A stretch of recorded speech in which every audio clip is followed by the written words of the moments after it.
Saudara, Partai Nasdem Legowo menerima hasil rekapitulasi perolehan suara pemilihan presiden atau Pilpres 2024 oleh Komisi Pemilihan Umum Republik Indonesia pada Rabu 20 Maret 2024 kemarin. Sikap Nasdem ini sangat berbeda dengan pasangan calon presiden dan wakil presiden yang diusung Nasdem, Anies Baswedan dan Muhaimin Iskandar, yang justru menggugat hasil Pilpres ke Mahkamah Konstitusi. Nasdem dan Anies Caimin tak sejalan lagi. Apakah perbedaan sikap ini menjadi sinyal kalau Partai Nasdem bakal gabung koalisi Prabowo? Pasca pengumuman rekapitulasi suara pemilu 2024, Presiden terpilih Prabowo Subianto bertemu dengan Ketua Umum Nasdem Surya Paloh pada Jumat siang. Kedatangan Prabowo Subianto di Nasdem Tower disambut langsung oleh Ketua Umum Partai Nasdem Surya Paloh dengan gelaran karpet merah. Keduanya tampil begitu harmonis. Pertemuan Surya Paloh dan Prabowo berlangsung sekitar 1 jam yang dilakukan secara tertutup. Dalam pertemuan ini, Surya Paloh kembali mengucapkan selamat kepada Prabowo Gibran sebagai pemenang Pilpres 2024. Usai pertemuan itu, Prabowo sempat ditanya, apakah Prabowo mengajak Nasdem untuk bergabung ke koalisinya? Prabowo dengan tegas mengatakan kalau ia selalu mengajak Nasdem untuk bergabung. Surya Paloh nyatanya menyambut hangat ajakan Prabowo. Paloh menyebut peluang bergabung dengan Koalisi Indonesia Maju 50-50. Sudah jelas, pertanyaan terusnya. Ini tunggu buka puasa ini. Oke?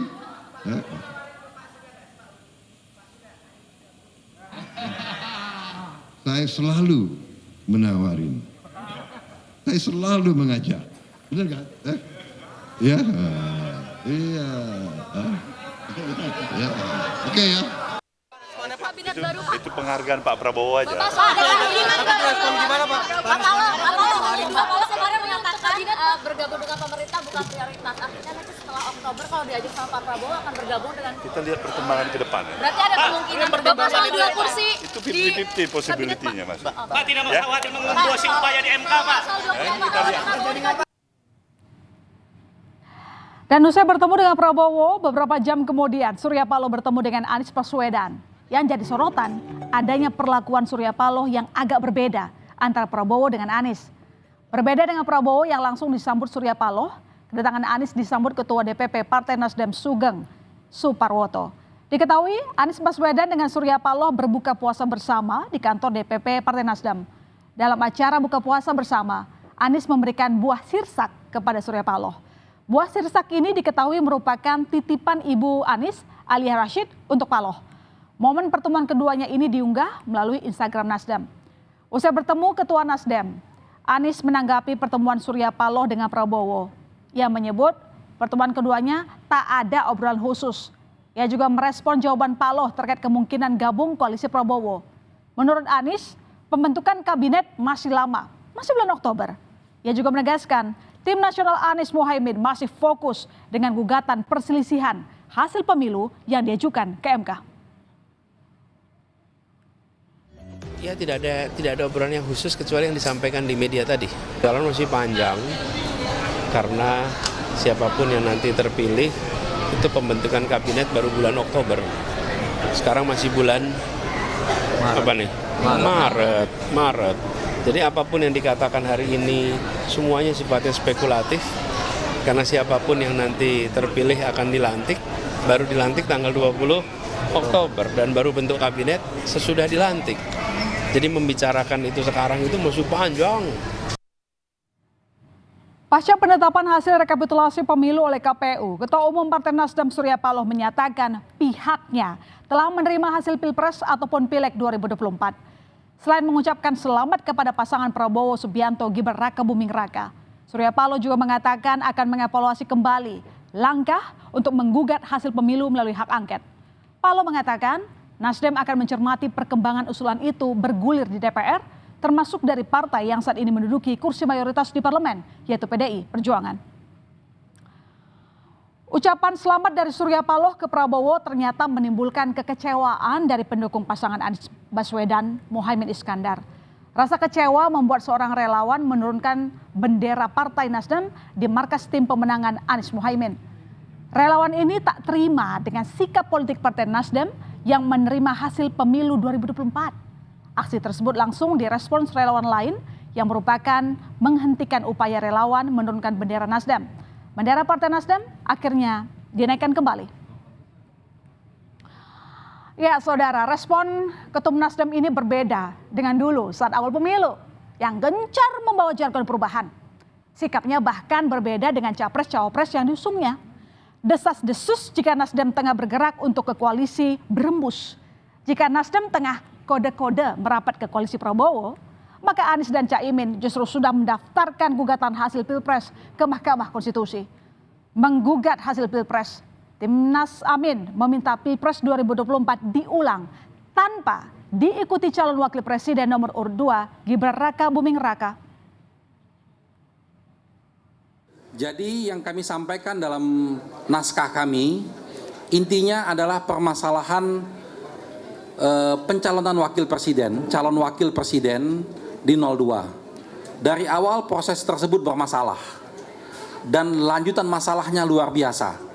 Karena kebetulan calon wakil presiden ini adalah anak seorang presiden sehingga membawa dampak yang begitu luar biasanya. Jadi seandainya nanti ini diterima sebagai satu argumen yang kuat oleh Mahkamah Konstitusi, tentunya kami mengharapkan dilakukan pemungutan suara ulang tanpa diikutin oleh calon wakil presiden 002 yang saat ini.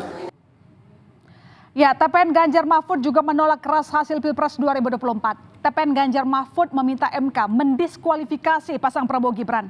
Dan hari ini, tim hukum Ganjar Pranowo Mahfud MD melayangkan gugatan perselisihan hasil pemilu umum PHPU ke Mahkamah Konstitusi. Adapun berkas gugatan yang diberikan sebanyak 151 halaman. Masih ada bukti-bukti yang belum kami ajukan, tapi malam ini insya Allah kita akan lengkapi bukti-bukti yang belum sempat kita binding belum sempat kita bundel pada hari ini. Intinya seperti juga sudah diungkapkan di media, kami meminta diskualifikasi kepada pasangan paslon 02 yang menurut hemat kami telah didaftarkan dengan melanggar ketentuan hukum dan etika. Pertemuan Presiden terpilih Prabowo Subianto dan Ketua Umum Partai Nasdem Surya Paloh sejalan dengan pernyataannya yang ingin merangkul semua unsur dan kekuatan saat menjadi Presiden dan Wakil Presiden untuk seluruh rakyat Indonesia. Pernyataan ini menjadi bagian dari pidato kemenangan yang disampaikan oleh Prabowo Subianto usai KPU umumkan hasil rekapitulasi Pilpres. Dan terkait dengan upaya Prabowo Gibran merangkul semua unsur, tampaknya tak cuma Nasdem. Gibran bahkan membocorkan ada sejumlah partai politik yang sudah membuka komunikasi terkait kemungkinan masuk ke pemerintahan Prabowo Subianto. Gibran menyebut ada lebih dari satu partai yang sudah menjalin komunikasi gabung koalisi. Namun Gibran belum mau menyebut partai mana saja yang bakal merapat. Selain PKB mas, Nasdem mungkin mas? Sudah ada arah ke sana, lebih dari satu partai. Tak bocorin. Siapa aja mas? Nanti ya. Yang lobby? Nanti aja. Berarti komitmen untuk membangun bersama bangsa tetap jalan dulu. Iya, kan kemarin saya sudah bilang semuanya dirangkul. Soal partai di luar koalisi yang mulai merapat kemudian dikait-kaitkan saat Presiden Joko Widodo memanggil dua menterinya yang berasal dari Partai Kebangkitan Bangsa di Istana Kepresidenan 18 Maret 2024. Pertemuan itu membahas soal pekerjaan di kedua kementerian dan juga membicarakan pemilu legislatif termasuk perolehan suara PKB dalam pemilu 2024. Kalau Nasdem dan PKB sudah mulai kelihatan sedikit pergerakan, PD Perjuangan dan PKS justru belum tampak seperti apa langkahnya. Hak angket yang diwacanakan bahkan belum kelihatan hilalnya kapan akan digulirkan. Sejak lama, Prabowo berkeinginan untuk bertemu dengan Ketua Umum PDIP Megawati. Bahkan Partai Golkar tak keberatan jika PD Perjuangan bergabung dengan koalisi partai pendukung Prabowo Gibran. Politisi PDI Perjuangan Deddy Sitorus menegaskan hubungan PDI Perjuangan dengan semua partai baik kecuali dengan Presiden Jokowi yang dianggap telah membakar rumahnya sendiri. Sementara kalau PKS Sekretaris Jenderal Partai Keadilan Sejahtera Abu Bakar Al-Habsyi menyebut soal peluang menjadi oposisi atau tidak di pemerintahan akan ditentukan oleh musyawarah majelis syuro PKS. Hubungan kita dengan semua baik. Yang tidak baik itu cuma dengan Jokowi. Karena apa? Karena dia memilih membakar rumahnya sendiri. Ya, untuk kepentingan dia dan keluarganya. Kalau dengan yang lain kita nggak ada masalah. Intinya lebih mudah menjalin hubungan dengan Prabowo daripada dengan Jokowi. Yang tidak mungkin kita masih bisa berhubungan baik dengan Pak Jokowi, itu aja kesimpulannya. Oposisi, nggak di oposisi, jam terbangnya sudah cukup. Ya, kalau memang harus kembali ke oposisi, kita juga nggak ada kesulitan. Kita kembali kepada pemerintah, kita pun juga nggak ada kesulitan. Tinggal permasalahannya adalah kita lihat dari hasil besok, baru kalau watak dan karakter PKS selalu keputusan itu di majelis syuro. Ya, nanti keputusannya mau kemana, arahnya bagaimana dan sebagainya, kita lihat maslahatnya. Ya, transisi pemerintahan terjadi di bulan Oktober nanti. Sejumlah hal bisa saja terjadi. Mungkinkah semuanya akan koalisi pada waktunya? Kita lihat nanti. Lagi dan lagi, seperti yang kita ketahui, dalam politik tidak ada kawan dan lawan abadi, yang ada hanya kepentingan abadi.